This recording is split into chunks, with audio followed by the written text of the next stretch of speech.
Look at them all on that hillside, they're like ants. We'll take a look around. Yeah.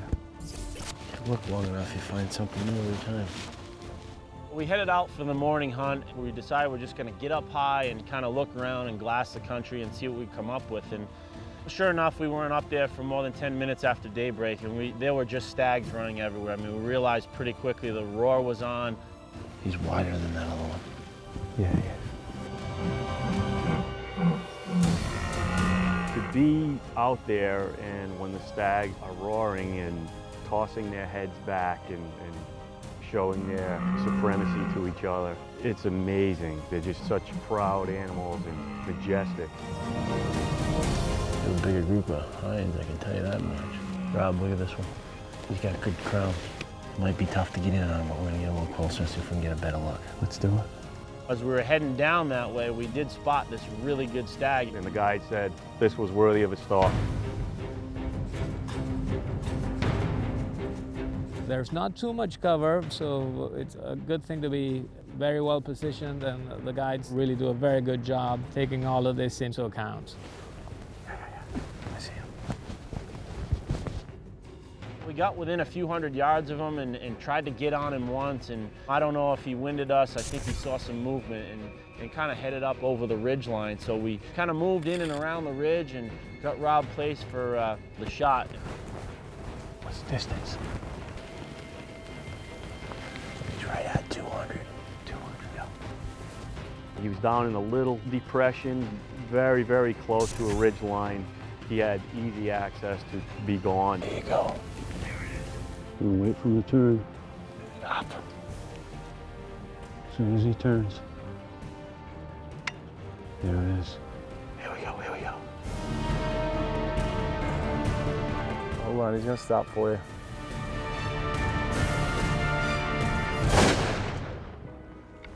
There you go. Nice.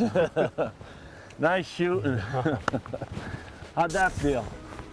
Felt good. He turned broadside and we made a shot on him, and that was my first stag on the ground, and I was in total awe. He kind of looked at me afterwards. I said, Rob, what did you think? And he looked at me and he said, well, I just shot a stag in Argentina. So it was kind of one of those things that really hit him square in the eyes. And again, Rob's not one of those guys that shows too much emotion, but certainly on that morning, you couldn't help but do that. What do you think? Wow. 50. It's incredible. We're thinking he's probably 15 years old and just an old, mature stag. Yeah. That's about the angle I'm looking for. Head guide Kevin Tamersma scores Rob Stag based on the Lodge's system that runs from Assassin to Muy Grande. 99.8. So we're actually scoring Rob Stag right now. We're going to put the numbers into the computer and see what we came up with.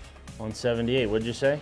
I said 177, about that. Yeah, just over Muy, yeah, no, good. It's a nice Muy. Muy Grande starts after 175. Okay. So.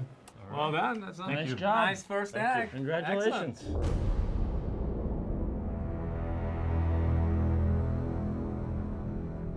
Well, one of the big things that John Burrell and the High Adventure Company, along with Tipaluca, has done down here over the last couple of years is really manage this herd. I mean, John has taken a lot of what he's learned in South Texas, which really is the mecca of whitetail management, and kind of applied it down here. So they try to take out the genetically inferior animals, and they have animals down here, stags, which they call assassins. So maybe today we'll find us some assassins.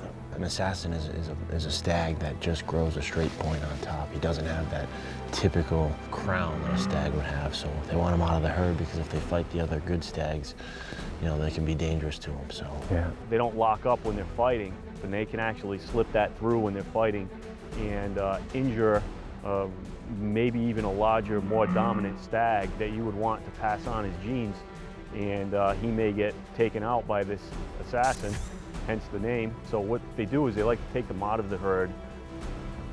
So this afternoon we headed out to hopefully find some assassins, and it didn't take us long to find a good group of hinds that had a couple of assassins with them. The colorful name of these saber-tip stags is well earned, but it requires close examination with fine optics to ensure that the single points are the result of genetics and not just from tines being broken during combat between quality stags over the hinds. Assassin. We tried to move in on him, and again, every time we tried to move within 300 or 400 yards, it was a little difficult. And this assassin kind of moved up the hill, and how far is he? 320. Okay.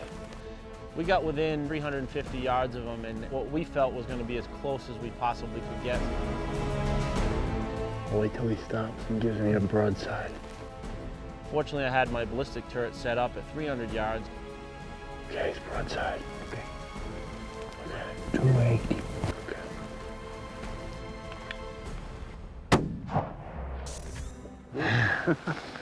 Woo.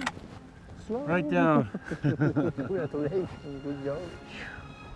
Good assassin. Yes. Good assassin. You hit him right in the shoulder? Mm-hmm. Well, nice assassin. Very nice assassin. This is the type of animal they like to take out of the herd down here, and we hear about it so much in the States, how ranches manage the herds for whitetails or mule deer or whatever.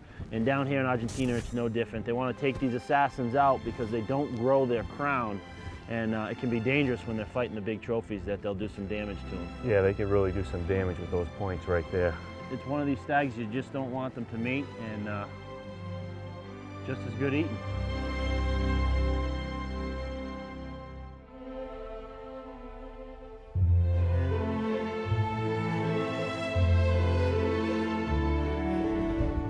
Well, Robin, we're in Argentina. The stags are just everywhere. The roar is on, and we've got a nice stag right behind us. You know, he's not quite what we're looking for today, but nice mature stag that's with his hinds and just kind of keeping him where he knows where they're at. Yeah.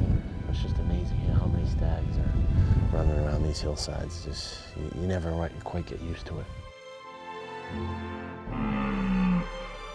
Well, this afternoon's hunt I was very excited for because we were heading out to an area called Machine Grande, which really is one of my favorite places down here at Tipiluque. A few years back, I shot one of the biggest stags that I've ever shot. So the Machine Grande area holds a special place for me, and this place is crawling with stag.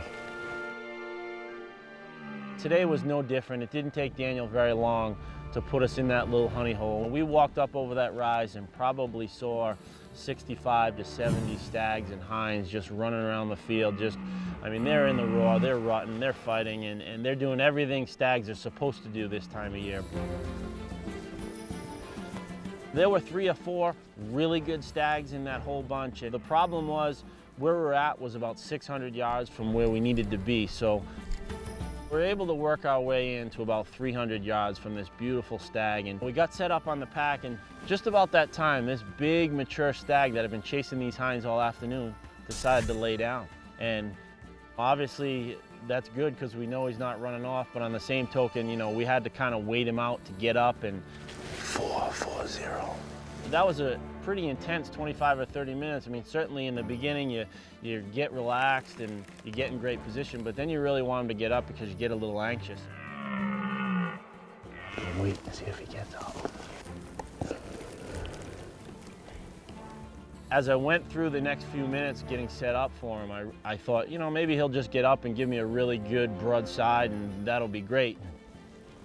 Like typically you do in hunting, nothing happens the way you expected. And this stag just got up and decided he was going to chase some hinds and turned around and went right up the ridge. Rob, how far is he? He's at 310.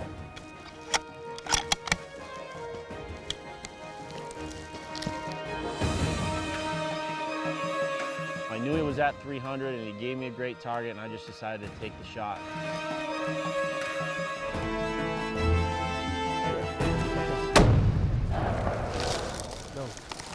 He's down. Nice shot. Whew. He went right down. Awesome. Whew. This stag hunting will wear you out.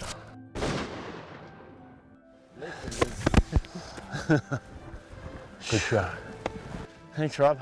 Let's go check him out. Yeah. Awesome. Congratulations. Look at that crown on him. That's a great stag. Great stag. That's what I kept seeing. Yes. Through the binocular. Yes. 5 pounds. This, you know, we kept looking at him through the binos and the spotting scope, and There were 2 big stag out here, but and the other one might have been a little bit longer, but he didn't have a crown like this, and that's something you just have to shoot. Rob, you were nice enough to go get the truck. What do you think? Wow, nice stag. I'll tell you what, our guide has really put us on stag this week. Excellent. Good job, man, yeah. Here at Tipiluque, the stag population is #1, but secondly, the accommodations, the food, everything's just been tremendous this week. So Great experience. you get spoiled down here, don't you? Yeah, you do. We'll go back home to the Northeast and see a couple of whitetails in, 3 months. A little different down here. Yeah, a little different.